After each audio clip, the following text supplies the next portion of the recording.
vamos a hacer como hicimos el otro día, que tengamos un receso después de lo teórico, si les parece, para respirar un poco y estirarnos, tomar algo, y cuando volvemos en la segunda parte, como alrededor de las 10, 10 y 10, ya nos metemos de lleno con el caso práctico. Nosotros la clase pasada habíamos arrancado como con estos 3 interrogantes que mencionábamos el encuentro pasado, que tenía que ver con por qué se revisa la actividad administrativa, el segundo interrogante, por qué es el Poder Judicial quien tiene esa tarea, y el tercero, que era el que nos había quedado un poco pendiente para hoy, es cuál es el alcance de esa revisión, ¿no? Ya habíamos dicho que el Poder Judicial, la actividad administrativa es revisada en primer lugar por el principio republicano, ¿no? Y esta idea tomada en nuestro sistema de los controles andrógenos, ¿no? La idea de los check and balances entre poderes. Habíamos dicho también que eso se derivaba también del control judicial de constitucionalidad, tanto de las leyes como de los reglamentos que se dictan en consecuencia de esas leyes, y habíamos hablado también de la protección de derechos y garantías. Esto sobre todo haciendo hincapié post-reforma del 94, que vamos a tratar en particular este tema ya en el último encuentro, cuando hablemos de tutela judicial efectiva, protección de derechos humanos y de derechos individuales y colectivos. Pero esos eran como los grandes grupos que justificaban la revisión de la actividad administrativa. El porqué de que eso lo hiciera un poder judicial tenía un poco que ver con la, ¿no?, extrapolación de estos principios del sistema de judicial review y que fue tomado en Argentina, ¿no?, como el sistema estadounidense, la idea de que sea el Poder Judicial, que en nuestro sistema fue pensado como un órgano independiente de los poderes políticos, pues ese fue el sentido que se quiso dar al Poder Judicial. A diferencia de lo que habíamos visto en Francia, que pasaba con la desconfianza hacia los jueces, porque constituían una aristocracia más vinculada con una idea vieja de un Estado viejo, que ya, una monarquía que ya no querían, no se quería que existiese. Bueno, en Argentina la desconfianza tenía más que, bueno, en América Latina en general esos sistemas son parecidos en casi todos los países de América Latina, más bien esta desconfianza, el avasallamiento de los derechos por parte de los poderes políticos de las mayorías elegidas popularmente. Entonces ahí se pensó como un sistema de poder judicial más fuerte que pudiera ser capaz de proteger estos derechos, sin perjuicio de lo que después vimos, la especialización de la jurisdicción, ¿no? La jurisdicción contenciosa administrativa que se crea posteriormente. Esto es lo que se diferencia de un sistema en el sistema estadounidense, y se toma un poco más del sistema francés, ¿no? La especialización por el fuero. Cuando vamos a litigar contra la administración pública, en algunos sistemas, en el federal específicamente, tenemos un fuero diferenciado. No vamos a la justicia federal ordinaria como con cualquier otra, como si del otro lado existiese otra persona.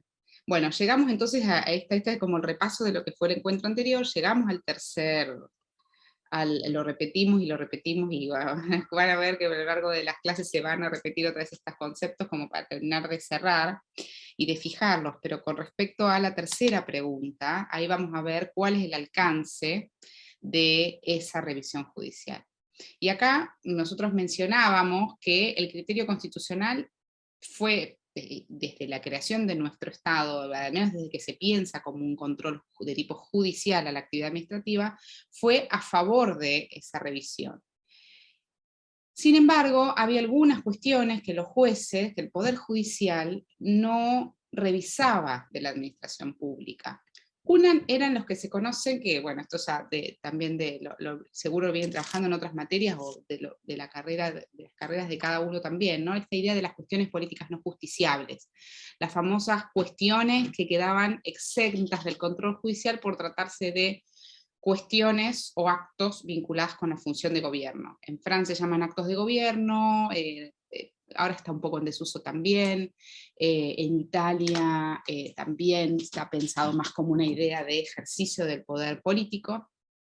En Argentina la Corte la incorpora también un poco extrapolado de esta idea estadounidense de las political questions, que eran los actos que estaban en la esfera del poder político y que no eran pasibles de ser revisadas judicialmente. En un primer momento se pensó más bien en unas funciones vinculadas con el Parlamento, digamos, como órgano político, democrático, digamos, por excelencia.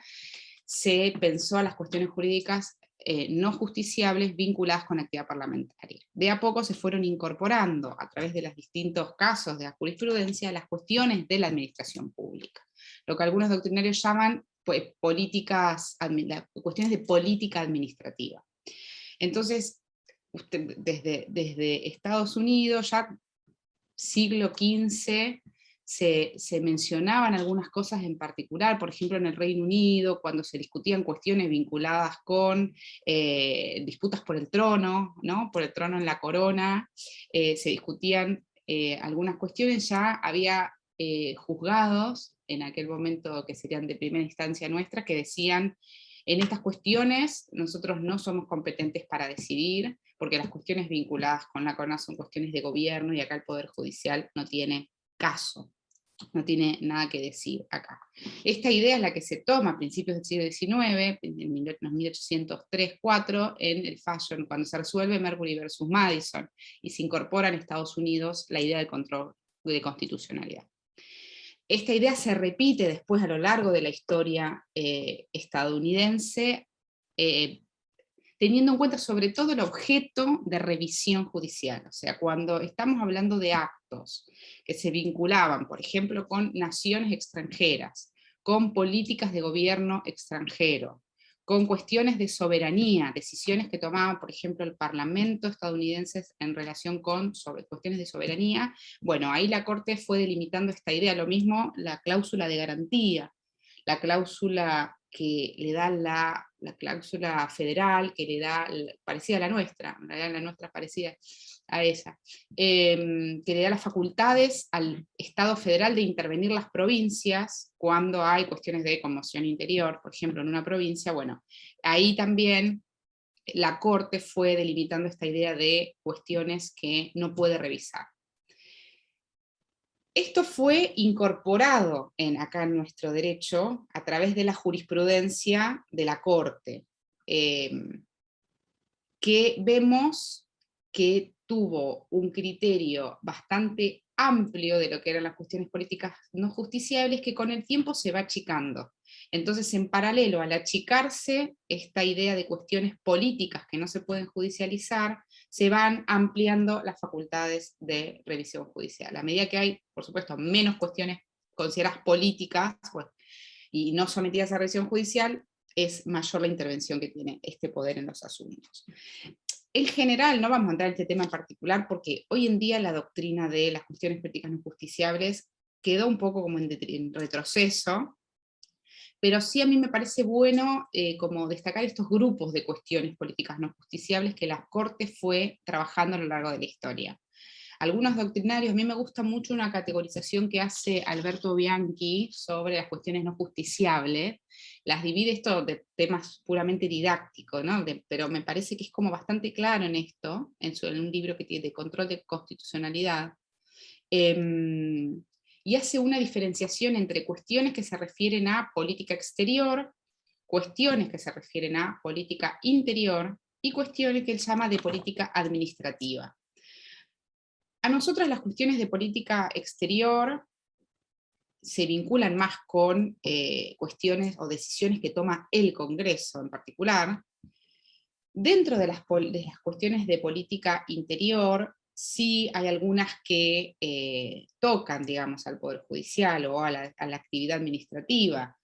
Principalmente, bueno, todos los poderes vinculados con el gobierno nacional, las cuestiones de emergencia, que ahí en eso sí tenemos tela para cortar, con fallo Peralta, ustedes conocen los fallos vinculados con emergencia económica, ahí antiguamente la Corte consideraba que era una cuestión de no revisable por el Poder Judicial, y a medida que fue pasando el tiempo, la Corte fue interviniendo en algunos casos específicos, y ampliando sus propias facultades, las propias facultades. Lo mismo en relación con la idea del veto presidencial, que si bien es una función del Poder Ejecutivo, es una función, la doctrina tiene dicho legislativa, de tipo legislativo, también se fue ampliando la revisión judicial en materia de veto.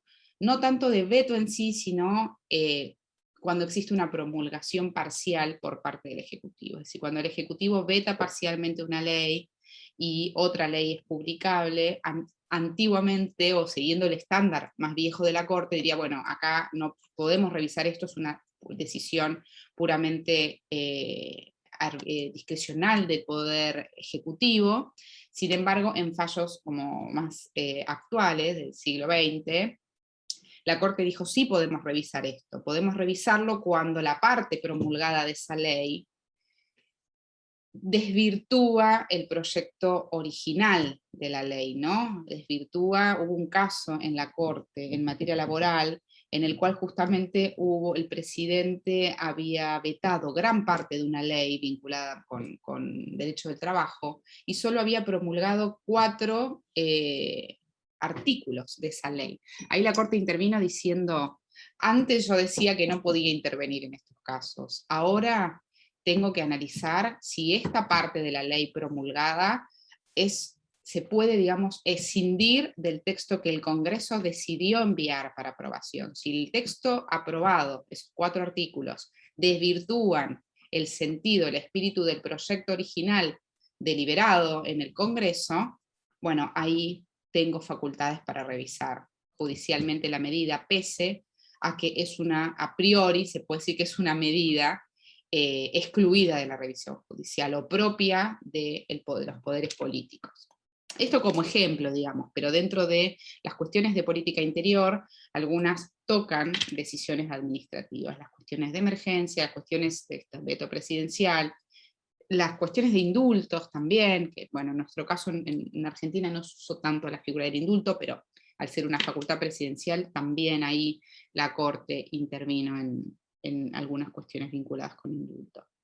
El estado de sitio, también tenemos algún caso en donde a principios del siglo XX la Corte no revisaba las cuestiones de estado de sitio, las consideraba una cuestión política que no se judicializaba, e incluso ni siquiera los motivos de la declaración de estado de sitio. Sí algunos actos administrativos particulares derivados de esa declaración de estado de sitio, pero no el de estado de sitio, la declaración de estado de sitio. Más adelante, sobre todo después de 1984, con la primera ley de habeas corpus, que da las facultades de revisión de los habeas corpus que se dictan en el marco de un estado de sitio en Argentina, ahí sí la Corte dice, yo sí tengo facultades para revisar esto, no solo detenciones individuales en el marco de un estado de sitio, también puedo analizar cuáles fueron los motivos de esa declaración y si esa declaración de estado de sitio pasa el test de razonabilidad. Esto lo vamos a ver ahora después en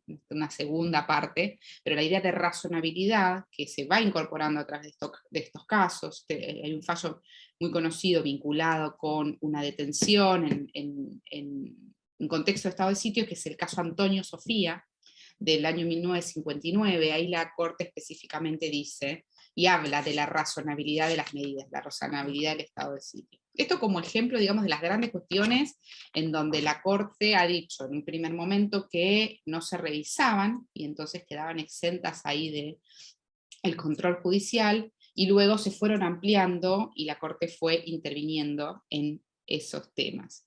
En materia de esto vinculado más bien con política interior, pero donde ahí la administración pública o el presidente en sus facultades administrativas puede intervenir, también lo que Bianchi llama esta tercera categoría, cuestiones de política administrativa. Y ahí tenemos casos como más específicos o particulares, vinculados por ejemplo con expropiación. La Corte tiene dicho ya hace tiempo que no revisa los motivos vinculados con la utilidad pública. Ustedes saben que para expropiar un inmueble o un bien, primero tiene que haber una declaración de utilidad pública por el Congreso de la Nación y luego el acto administrativo de la expropiación en sí. Antiguamente la Corte consideraba que el proceso de la expropiación no era revisable judicialmente porque formaba parte de estas cuestiones políticas no justiciables. Con el tiempo fue interviniendo y lo que dijo fue, yo no puedo, primero dijo, no hacemos test o no hacemos revisión judicial sobre la utilidad pública, lo que el Congreso considera que es de utilidad pública. Sobre eso yo no tengo facultades para decidir. Sí puedo analizar los actos que en el marco de esa expropiación realice luego el Poder Ejecutivo. En casos mucho más avanzados, después de mitad del siglo XX, esto se revirtió, y ahí la Corte específicamente dijo: yo tengo facultades para revisar los actos de la administración pública que se dan en el marco de un proceso expropiatorio, y también puedo revisar la razonabilidad de la declaración de utilidad pública que hace el Congreso. Sí, o sea, vuelve a incorporar esta idea de la razonabilidad. Después vamos a ver bien qué significa el famoso test de razonabilidad.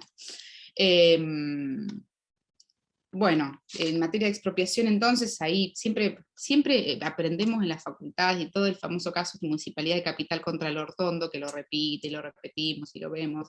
Y en realidad ese estándar fue un estándar que quedó en desuso, en definitiva. Porque hoy en día, con estos fallos más contemporáneos, como hay uno que se llama Fisco Nacional contra Ferrario, que es de 1960, ahí es donde la Corte dice: cuando en el marco de un proceso de expropiación hay un caso de gravedad o de arbitrariedad extremas que rompen la lógica de una medida de tipo razonable, tenemos facultades para intervenir judicialmente esa actividad administrativa. Ya no es una actividad propia de la administración pública, que no está sometida a control judicial.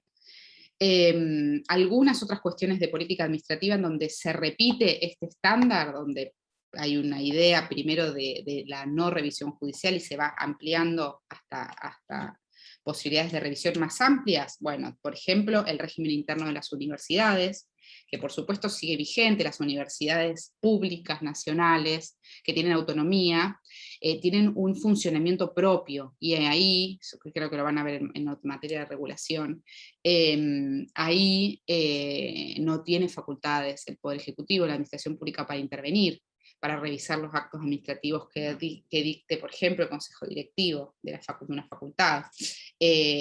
Sin embargo, esto de nuevo, el estándar se fue flexibilizando, y sí tiene facultades para revisar la razonabilidad de las medidas que se tomen en ese marco, sin vulnerar, por supuesto, la autonomía universitaria, las cuestiones vinculadas con ese tema. Entonces ahí tenemos, como a modo de ejemplo, algunas de las políticas en materia de administración, en donde se fue modificando este estándar, de un estándar de la no revisión a un estándar de revisión de ciertas cuestiones específicas, a una amplitud en la revisión, principalmente vinculadas con esta idea de la razonabilidad de las medidas. Lo mismo en algunas cuestiones vinculadas con la función pública, que ustedes también deben conocer de haber visto el régimen de función pública, todo lo que es ascenso de empleados públicos, cuestiones vinculadas con sanciones en el marco de la función pública, cesantías, lo mismo el régimen militar, las sanciones que han fijado el Poder Ejecutivo, la Administración Pública, en el marco de procesos administrativos militares, que no eran antiguamente revisadas, hoy en día pueden ser sometidas a revisión judicial y analizada su razonabilidad. En materia de tarifas, acá había 2 o 3 compañeras que trabajaban en control, en organismos de control, tanto las multas que establecen los organismos de control de los servicios públicos como los esquemas de tarifas. Ahí pasó lo mismo, digamos, en un primer momento el Poder Judicial consideraba que una cuestión política no es justiciable, y ciertas cuestiones no revisaba. Podía revisar algunas cuestiones vinculadas con tarifas, pero consideraba que, por ejemplo, toda la política en materia tarifaria, en materia de servicios públicos, fijada por el Congreso, era una cuestión no judicializable. O sea, una cuestión política, el Congreso fijaba el marco de las políticas tarifarias de los servicios públicos, y el Poder Judicial ahí no tenía mucho para hacer, no tenía competencia para actuar. Bueno, hoy en día esto también se fue ampliando hasta revisar. Esto en general, digamos, con las cuestiones políticas no justiciables, que van a ver que un poco quedaron en desuso por estas cuestiones. Algunas cuestiones que hoy en día, y que podríamos también hasta debatir en alguna última clase de repaso y demás, algunas cuestiones que podríamos repensarlas en el marco de estas cuestiones, ¿no? Tanto las cuestiones políticas no justiciables como este segundo grupo que vamos a ver ahora, la famosa actividad discrecional de la administración pública. Esto sí ustedes lo deben haber visto y lo deben ver todo el tiempo hasta por los codos, como la actividad discrecional, que un poco este segundo grupo, digamos, de actos de la administración, pasó un poco, sigue un poco el mismo recorrido que las cuestiones no justiciables, ¿no? Antes había lo que se consideraban los actos discrecionales de la administración pública, que no eran revisados judicialmente, porque pertenecían a una esfera propia y exclusiva de la administración pública. Hoy en día deben pasar y pueden ser revisadas, si eso no sucede, el famoso test de razonabilidad y las cuestiones de legalidad, el principio de legalidad. La división era más tajante antes, ¿no? Las cuestiones regladas de la administración eran revisables, las cuestiones discrecionales quedaban por fuera de control judicial. Hasta acá, ¿cómo venimos? ¿Bien? ¿Alguien quiere hacer un comentario? ¿Nada? No, ok. Pregunta.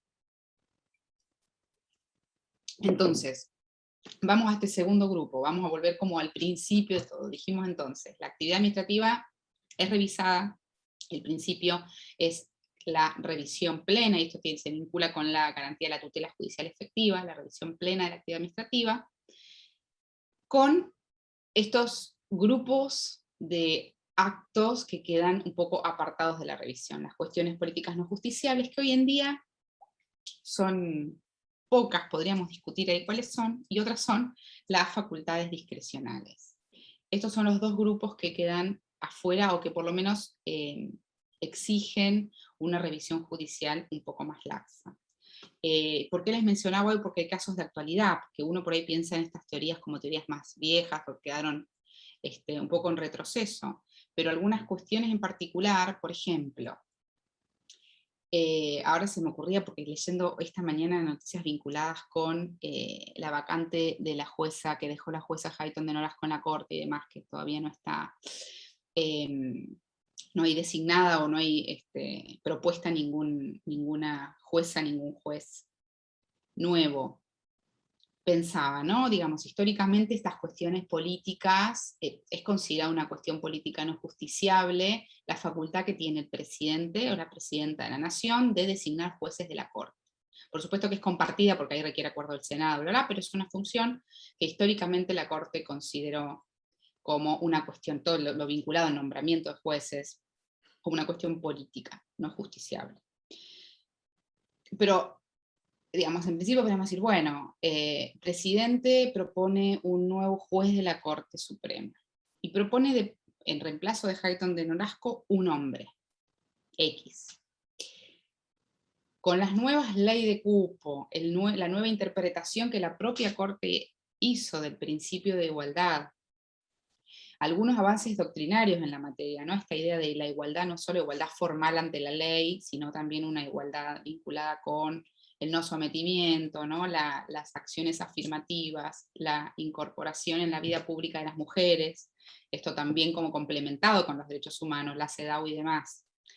Me preguntaba, ¿el presidente tiene una obligación de nombrar a una jueza mujer en reemplazo de Hayton de Nolasco? Por las leyes vinculadas con la paridad, por la aplicación de los convenios internacionales de protección de derechos de las mujeres. Bueno, digamos, son temas que se vinculan justamente con cuestiones que son políticas, que tienen un grado de discrecionalidad, porque el presidente puede elegir o proponerle al Senado, en realidad designar, el Senado después hace lo suyo, pero en realidad designa a una nueva jueza, un nuevo juez de la Corte. Pero tiene el Poder Judicial la facultad de revisar si el presidente designa un juez hombre en reemplazo de Hayton de Nolasco. ¿Tiene facultades el Poder Judicial para revisar esa medida? Si pensamos de nuevo, si nos remontamos a principios del siglo, las cuestiones políticas no justiciables, las cuestiones discrecionales que no se revisaban por el Poder Judicial, diríamos rápidamente, no, esta es una decisión discrecional del presidente de política de gobierno, queda exenta del control judicial. Bueno, hoy en día me parece que no sería tan así. Por lo menos se puede, por lo menos podría haber habilitación de instancia y análisis de los requisitos del caso judicial, ¿no? Que ya sabemos, se analizaría otras cuestiones después, por supuesto, la legitimación, quién lo plantearía y demás, pero eso es aparte, pero la cuestión sustantiva.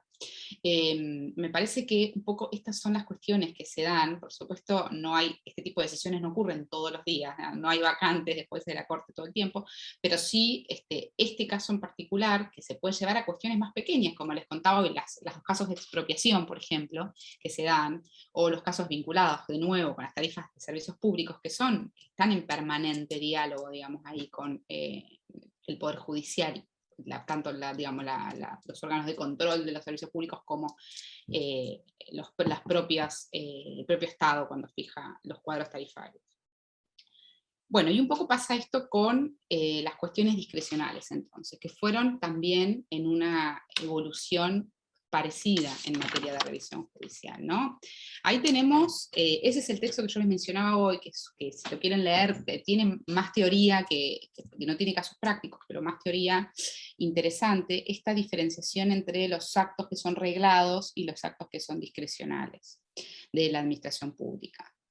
Ustedes saben que hay normas específicas que plantean una solución concreta a la administración pública, donde la administración pública tiene que cumplir una finalidad determinada a través de un determinado medio. Eso es lo que la doctrina se llama como actividad reglada. Ahí no hay mucho margen de decisión para la administración pública.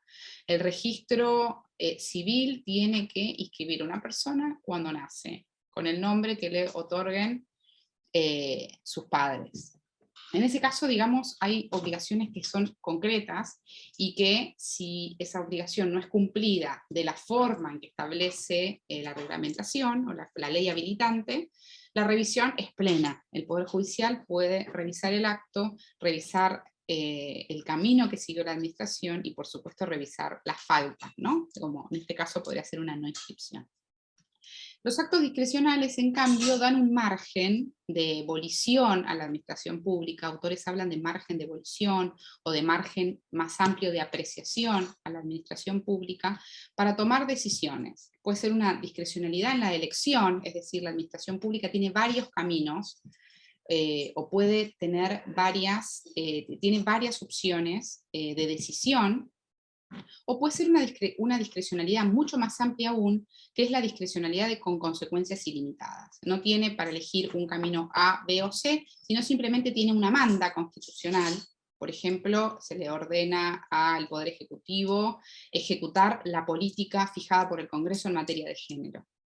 ¿Qué implica eso? Múltiples cuestiones. Desde promover medidas de acción afirmativa, desde capacitar a los empleados y empleadas públicas, desde instar al Poder Judicial a que intervenga en casos de violencia de género, hoy estoy con la cuestión de género, pero digo, de esto se puede traspolar un montón de otros temas y agendas, pero ahí la discrecionalidad de la administración tiene consecuencias, algunos autores dicen consecuencias ilimitadas. Nunca es ilimitado porque hay un punto en donde se agota también por temas de competencia, pero claramente es para diferenciarlo de la discrecionalidad de elección, que es cuando la administración tiene caminos claros y elige uno de los tres. Por ejemplo, cuando tiene criterios establecidos, ahora se me ocurre, en materia de contratación administrativa, ¿no? Cuando contratan en el marco de una licitación pública a un oferente determinado. Ahí tiene ciertos criterios, no puede elegir a cualquiera, pero tiene opciones para elegir, no tiene la obligación de elegir al que quedó número 1 según la comisión, según una terna de la comisión de bienes. Tiene varias opciones con algunos criterios, ¿no? Los criterios son calidad del servicio, mejores condiciones de contratación, mejor precio posible, el precio más bajo posible, bueno, ahí hay una discrecionalidad de elección.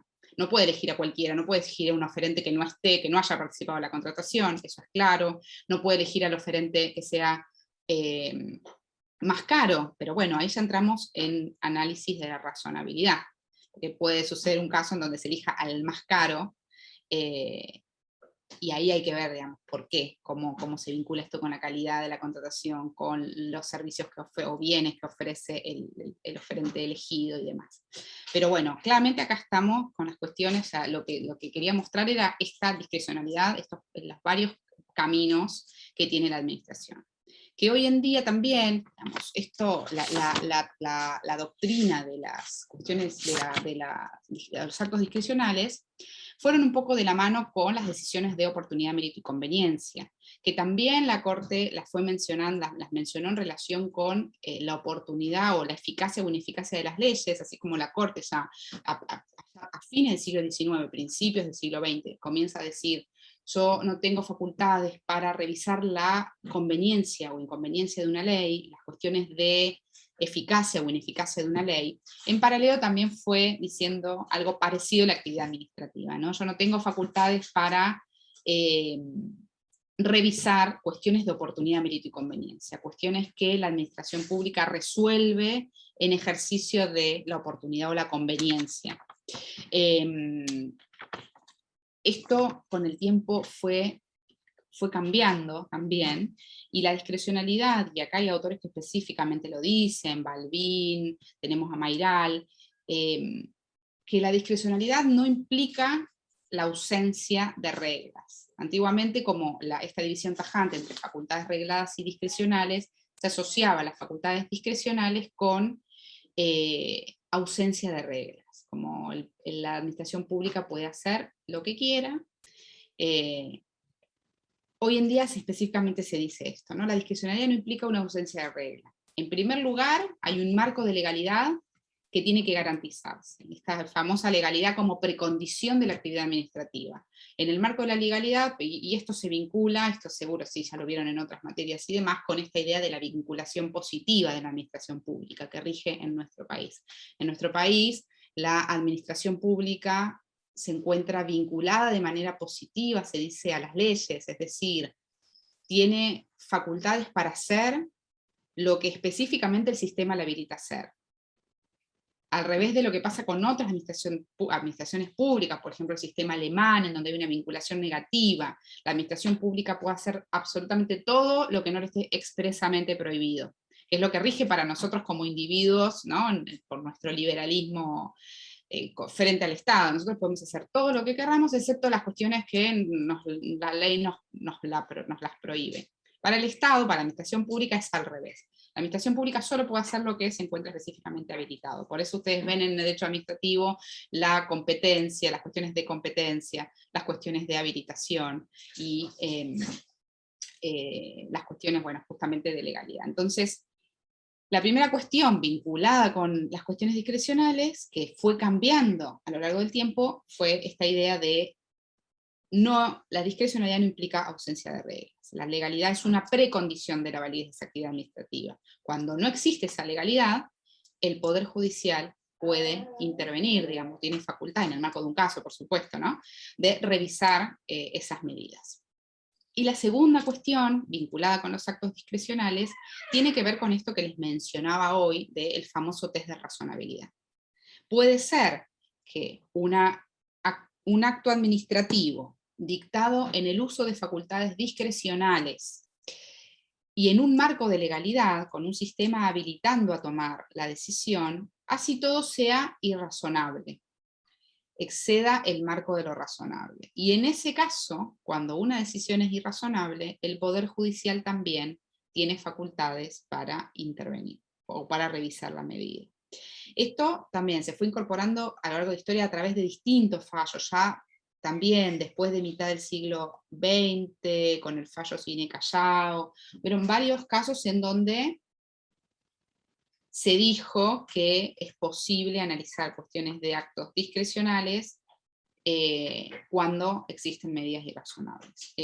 Ya en la década de los 90 tenemos el fallo Solá, y hay un fallo que en el paper también que le subí en el material, que era el que nos faltaba, un poco se menciona como el estándar de este caso. El caso se llama Consejo de Presidencia de la Delegación Bahía Blanca, de la Asamblea Permanente por los Derechos Humanos. Este fue como el leading case, digamos, en materia de razonabilidad de los actos la revisión judicial de los actos discrecionales, porque específicamente ahí se mencionan estas dos cuestiones, ¿no? ¿Qué pasa? O sea, ¿cuál es el alcance de esta revisión judicial en los actos administrativos? Y ahí habla específicamente de la validez, del principio de legalidad como validez de la actividad administrativa, o sea, este primer control, y de las cuestiones de razonabilidad. Y ahora nos vamos a meter un poco en esta idea de razonabilidad, o cuál es qué es lo que, cómo un juez o una jueza, en el marco de la revisión de actividades de función administrativa discrecional, mira cuando analiza la razonabilidad, o qué test debe tener en cuenta para analizar esa razonabilidad. ¿Alguien se acuerda algo de esto, o lo tiene presente, o lo aplica en su trabajo diario?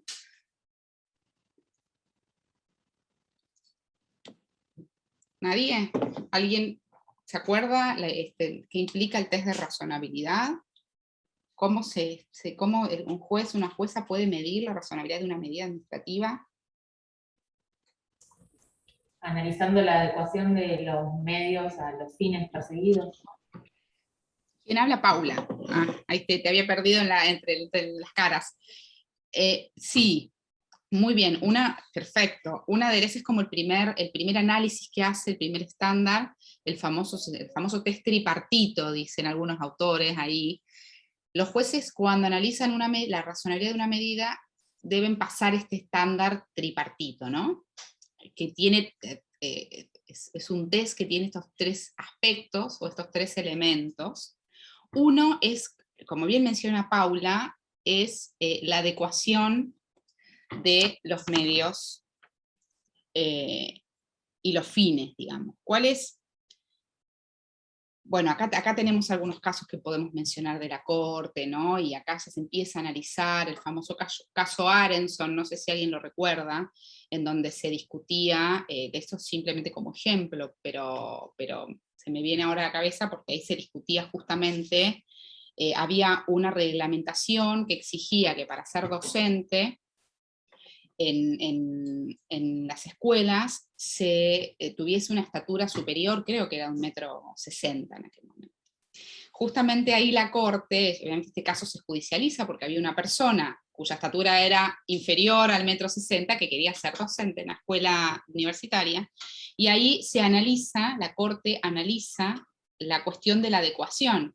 Si el fin de la estatura es adecuado a los medios que se buscan, el fin de, perdón, si los medios, si la estatura puede ser pensado como un medio para cumplir con el fin. ¿Qué finalidad tiene el establecer una altura mínima para ser docente? Había algunos argumentos ahí vinculados con la autoridad frente a la clase, y bueno, por supuesto argumentos que no pasaron en aquel momento el estándar, por lo menos para la Corte, y que no lo pasan ahora para nosotros, digamos, acá conversándolo. Pero ese primer aspecto tiene que ver con la adecuación, con esta idea de que exista un fin legítimo, que la norma persiga un fin legítimo. Ahí se analiza cuál sería el fin de establecer una estatura mínima para ser docente, y esto se puede como subdividir en tres cuestiones, o algunos autores que también vamos a ir viendo a lo largo del curso, la clase que viene, que es la clase 3 con Susana, van a continuar hablando o trabajando el tema de discrecionalidad, porque vemos que con la incorporación, después del 94, con la incorporación de la jerarquización de los tratados de derechos humanos, la constitucionalidad de algunos derechos, y en paralelo la ampliación de la legitimación judicial para reclamar algunos derechos, esto hace que también la discrecionalidad siga achicándose, digamos. No la discrecionalidad, sino la revisión judicial, mejor dicho, se va ampliando de la actividad discrecional. Entonces, bueno, volviendo como al aspecto 1 de este test tripartito que mencionaba Paula, esta adecuación, ¿no? La adecuación implica que el fin perseguido por la medida sea un fin legítimo, y esto implica a su vez que no solo que exista ese fin, que esté establecido, que esté explicitado en la medida adoptada, sino además que se dé en el marco de legalidad. Obviamente nadie establecería una medida, no sé, se me ocurre, un decreto que de pronto nos impidiera a las mujeres acceder a determinados cargos públicos, por ejemplo. Ahí el fin sería claramente ilegítimo. y también no pasaría el estándar de legalidad. Y algunos autores incorporan la idea de que sea socialmente relevante. Esto es como uno de los subprincipios más discutidos, y para nosotros también puede ser más interesante en el marco del derecho administrativo, porque lo podemos asociar con esta idea de interés público, digamos, ¿no? Como nosotros sabemos que las medidas que la administración toma tienen o deben perseguir la defensa o la promoción del interés público, y entonces ahí es donde este requisito que algunos autores mencionan como socialmente relevante, un requisito de la adecuación, puede vincularse con la idea de interés público. Un segundo requisito, entonces teníamos, el primero era adecuar, que se piense si ese fin que se busca con la medida, si ese medio cumple con un fin legítimo. Eso como primer requisito que mencionaba también la compañera Paula. El segundo elemento, o el segundo aspecto de este test de razonabilidad, es la necesidad. En algunos casos, necesidad, digamos, pensada como medida menos restrictiva, digamos. Fue necesario tomar esta medida, y esta medida es entre todas las opciones que tengo como administración pública, la menos restrictiva del derecho que busco proteger con esa medida. Entonces ahí es donde entra a jugar este balance entre lo que exigía el primer aspecto de la adecuación, o lo que algunos autores consideran como estos fines socialmente relevantes, con la protección de los derechos que se intenta proteger, o la finalidad que persigue la medida administrativa. Acá la idea de necesidad, y esto lo remarcan muchos autores, hay un texto de Cianciaro que está lindo también, que también se los puedo compartir si quieren profundizar un poco. La necesidad no implica que sea la mejor decisión, la mejor medida, mientras sea una de las posibles y la menos restrictiva del derecho. Puede no ser la mejor, de nuevo, hoy hablábamos del caso de las contrataciones públicas, puede no ser la mejor oferta la que termine eligiendo la administración pública, pero sí tiene que ser una del abanico de posibilidades, y que sea menos restrictiva de los derechos que se intentan proteger, sea presupuesto público, sea calidad de los bienes y servicios que la administración le brinda a la ciudadanía, digamos, ahí hay que ver dependiendo del caso, pero esto sí es importante señalarlo, que necesariedad no implica la mejor decisión entre las posibles. Y por último, esto como entonces segundo, por supuesto que después es muy casuístico, porque uno puede pensar en un test tripartito en abstracto, pero cuando tiene un caso en particular, ahora en esta segunda parte de la clase vamos a trabajar en un caso en particular, a veces es difícil establecer, bueno, efectivamente, si era necesario que la administración pública tomara determinada medida. Eso es y justamente el requisito de necesidad es uno de los aspectos más criticados del test tripartito, porque implica para muchos autores, algunos autores, ¿no?, mencionan que esto implica necesariamente que el Poder Judicial haga un análisis comparativo. Justamente si la necesidad implica la elección de una medida menos restrictiva, implica que el Poder Judicial analice cuáles eran las otras medidas que estaban al alcance de la administración pública, y que haga de alguna manera un test ahí de comparativo. Entonces ahí hay que ver también hasta qué punto un juez, una jueza, tiene facultades para hacer ese análisis, si solo debe ver que tenía opciones y que la que eligió la administración pública era menos restrictiva, o si además tiene que ponerse a analizar en concreto y a preguntarle a la administración por qué descartó cualquiera de las otras opciones en el marco de esa facultad que tenía la administración pública, en el marco de esas facultades discrecionales. Y por último, el tercer, nosotros hablamos en este test tripartito, estos tres aspectos de la razonabilidad, el elemento de la proporcionalidad en sentido estricto. Que acá algunos doctrinarios hablan de la relación razonable con el fin, que por ahí muchos pensamos, bueno, ¿cuál es la diferencia entonces con la adecuación? Porque la verdad que no hay casi diferencia con el requisito 1, el de que el fin sea legítimo y que el medio adoptado sea adecuado con ese fin. Bueno, acá algunos autores hablan de que exista un balance. En el derecho estadounidense se llama esta regla, el estándar del balancing test. También existe algo parecido en Francia. El balance que hace la administración pública entre las ventajas y las desventajas de la medida, ¿no?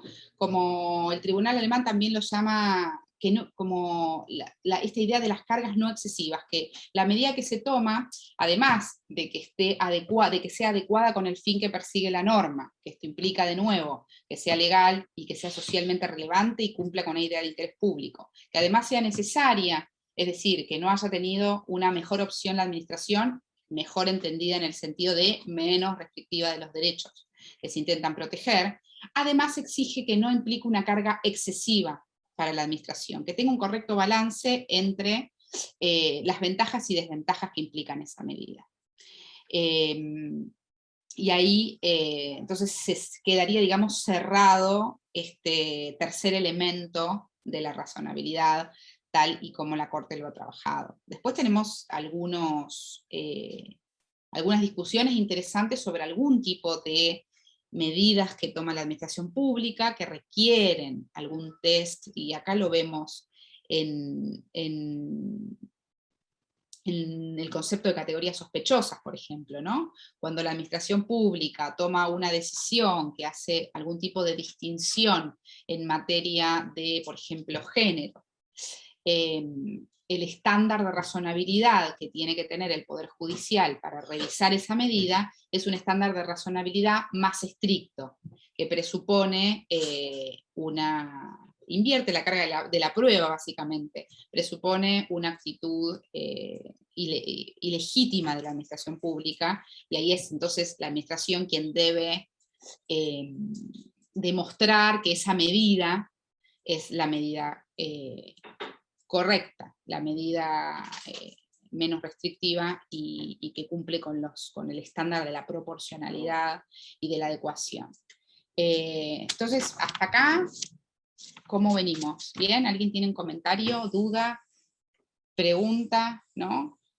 Como para recapitular cuál fue la idea, digamos, de ahora lo vamos a ver igual en el caso práctico y lo vamos a debatir después del break. Y para cerrar lo que venimos trabajando también en la primera clase, esto vamos a continuar viéndolo en la clase que viene, vamos a continuar con la discrecionalidad, en particular con esta conexión con los derechos humanos, cómo impacta eso en la actividad discrecional y por ende también en el alcance de la revisión judicial, con la incorporación de los derechos humanos en nuestro sistema. Pero para cerrar, digamos, este tema, entonces podemos decir que pasamos de un sistema, y esto pensando, uno lo da rápidamente porque el tiempo es limitado, pero pensándolo a lo largo de todo el siglo XX, ¿no? Pasamos de un sistema donde había un grupo de actos de la administración pública que quedaban afuera de revisión judicial, las llamadas cuestiones políticas no justiciables de la administración y del presidente, y los actos discrecionales, bueno, quedaban afuera de esta revisión judicial, y de a poco el Poder Judicial va ingresando ahí en ese mundo y teniendo facultades para hacer esa revisión. En materia de cuestiones políticas no justiciables, debe analizar, más allá de la naturaleza del acto, debe analizar la cuestión de la legalidad, de la razonabilidad y también las cuestiones vinculadas con, obviamente, protección de derechos, ¿no? Cuando hay una lesión a un derecho, a un derecho individual o colectivo. En cuestiones discrecionales, lo mismo, digamos, y ahí acá hay otra cosa que no dije antes también. Hoy en día como hay cierto consenso en donde no existe un acto, esto mucho también lo mencionan algunos autores también, no existe un acto que sea puramente discrecional, como tampoco existe un acto que sea puramente reglado, hay excepciones por supuesto, pero en general en la actividad administrativa, cuando se analiza un acto administrativo o una medida tomada por la administración pública, tenemos ambos tipos de elementos en la misma medida, ¿no? Y ahí el control judicial va a ser diferente de los actos reglados, va a estar más vinculado con un análisis de la habilitación que da la norma que establece estos elementos, y en materia discrecional tenemos el análisis entonces de la legalidad y de la razonabilidad de la medida. Por supuesto que también el Poder Judicial debe revisar el cumplimiento de los requisitos del acto administrativo cuando hay un acto administrativo de carácter individual o particular, los famosos requisitos del artículo 7 de la ley 19.549, por supuesto, ¿no? Que se cumpla con los requisitos de objeto, de causa, de motivación, de competencia, etc. Hasta acá, ¿alguna pregunta, duda? ¿Venimos bien? ¿Volvemos? ¿Estamos todos, todas? Estaba justo viendo ahí me retrasé porque estaba viendo algunos comentarios en el chat. A Serena había preguntado sobre los casos. Ahora les voy a mencionar algunos para que tengan también. Y los vamos a ir viendo también en el trabajo práctico que hacemos ahora. Tenemos en general sobre razonabilidad, en sentido general, tenemos el famoso fallo Cine Callao, ya de la década del 60, menciona algunas cuestiones de razonabilidad, la idea de razonabilidad, pero no se mete tanto con cada uno de los elementos en particular de la razonabilidad. El fallo Ischaupe también, que es uno de los clásicos en materia de razonabilidad. El caso Solá, que ya es más de los 90, del año 97, ahí sí analiza algunas cuestiones más vinculadas con el requisito 1, el de la adecuación, y el fallo que les mencionaba hoy, que trabaja cuestiones discrecionales, también menciona el test de razonabilidad, que es el fallo Consejo de Presidencia de la Delegación Bahía Blanca de la Asamblea Permanente de los Derechos Humanos. Yo, si quieren, les hago una lista con estos fallos, y se los mando, los subo al Drive, hago el listado, después obviamente les pongo los de corte, después obviamente que en el Foro Contencioso Administrativo Federal se practica este estándar, y esto se usa, no diría diario, pero hay mucho material sobre esto, lo mismo en algunos juzgados contenciosos administrativos de primera instancia de las provincias. Pero les paso a los de corte, que fueron así como living case en temas de razonabilidad. Después hay algunos en particular sobre cada uno de los aspectos. Por ejemplo, en Arenson hoy mencionábamos lo de la adecuación. Arenson fue uno de los primeros casos que analizó el aspecto 1, digamos, el de la adecuación, esta idea de medios y fines, ¿no? La reglamentación que establecía el requisito de la estatura para ser docente no cumplía con el fin que establecía la norma, que era con el fin que perseguía o que debía perseguir la medida, que tenía que ver con estas ideas, ¿no? De idoneidad para ser docente, enseñanza de calidad y demás, ¿no? Como este medio quedaba inadecuado para cumplir con la finalidad que era la idoneidad del docente. El Estado no pudo demostrar cómo el hecho de fijar determinada estatura se podía vincular con el fin legítimo de garantizar que un docente sea idóneo y brindara educación de calidad. Esto sobre requisitos de adecuación. Hay un fallo muy interesante también de la Corte sobre el requisito segundo, el de necesidad. Y digo interesante porque además escaló a nivel interamericano. Era un caso en el que se llama caso Arena.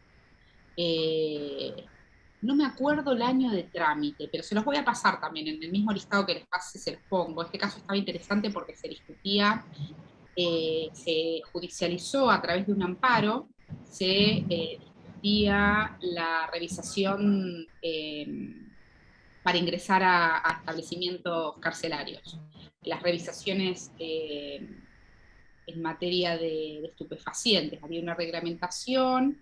En realidad había también vías de hecho, porque lo que sucedía era que el servicio penitenciario revisaba las vaginas de las mujeres que querían ingresar como visitantes en los servicios penitenciarios. Este caso se judicializó y fue muy conocido porque tuvo repercusión, no solo jurídica, digamos, periodística también, llegó a la Corte Interamericana, y ahí la Corte Interamericana realiza un estándar de razonabilidad y menciona estos requisitos, porque es un estándar que se viene replicando también en la región, el famoso test tripartito, y ahí analiza la cuestión de la existencia de medios menos restrictivos, o sea, el segundo requisito en el que hablamos, la cuestión de la necesidad. Ahí nuestra Corte había fallado a favor de la medida. Hubo una disidencia de FAI que estaba interesante, que lo que decía era, hoy en día, con los medios tecnológicos y electrónicos que permiten detectar el ingreso de estupefacientes de una manera menos indigna, y lo llama a través de medios no denigrantes, no tiene ninguna justificación, más allá de que es una de las opciones que tiene el servicio penitenciario, la revisación de la página, digamos, pero no tiene ninguna necesidad, no pasa el test de necesidad en materia de análisis de razonabilidad. Ese caso está interesante también. Les voy a pasar la sentencia de la Corte y la sentencia, lo que finalmente resuelve ahí la Corte Interamericana en el caso. Y después de proporcionalidad estrictamente sensu, hay algunos fallos más actuales, más vinculados con establecimiento de sanciones, establecimiento de multas, algunas cuestiones de cesantías. Si quieren les voy a mandar un listadito, se lo subo al Drive y ustedes después lo ven para si quieren profundizar en alguno de los requisitos en particular, o si quieren trabajar alguno de los requisitos en particular de la razonabilidad. Hay mucho caso en materia de razonabilidad, mucho análisis de este test tripartito, hay poco escrito en doctrina, al menos de lo que yo conozco en materia, digamos, administrativa, hay más escritura vinculado con estrictamente la cuestión constitucional, digamos, pero no tanto con la cuestión de derecho administrativo. Pero bueno, básicamente esos son como los casos que podemos citar en relación con... Bueno, hay otro que también fue muy conocido, que es más actual, del 2012 o 13, por ahí, pues fue antes de Clarín, creo que es de 2012, el caso QCS contra el gobierno de la Ciudad de Buenos Aires. Era una persona en situación de calle que exigía que el gobierno, le exigía judicialmente al gobierno de la ciudad ser incorporada en planes de vivienda y en políticas vinculadas con acceso a la vivienda, y ahí hubo un análisis de la Corte en materia de test de razonabilidad. Y en materia, no solo en relación con el acceso a la vivienda, sino también era en relación con la situación de vulnerabilidad. ¿Cuál es el estándar que considera que una persona es vulnerable a los fines de solicitar acceder a una vivienda? Eso está muy interesante. Lo podemos incluso trabajar, algún caso de estos podemos trabajarlo en la última clase como para fijar todos los contenidos, porque se vinculan también con lo que van a ver con Susana en materia de derechos humanos, acceso a la vivienda, situación de vulnerabilidad, asistencia y patrocinio jurídico gratuito. Es un estándar nuevo que incorpora también el sistema interamericano. Bueno, eso. Les paso ese listado entre hoy y mañana. Mañana les estoy mandando este listado, así incorporo por ahí algunas cuestiones más de multas y eso que les digo en relación con la proporcionalidad. Y ahora, bueno, la idea es que trabajemos este caso.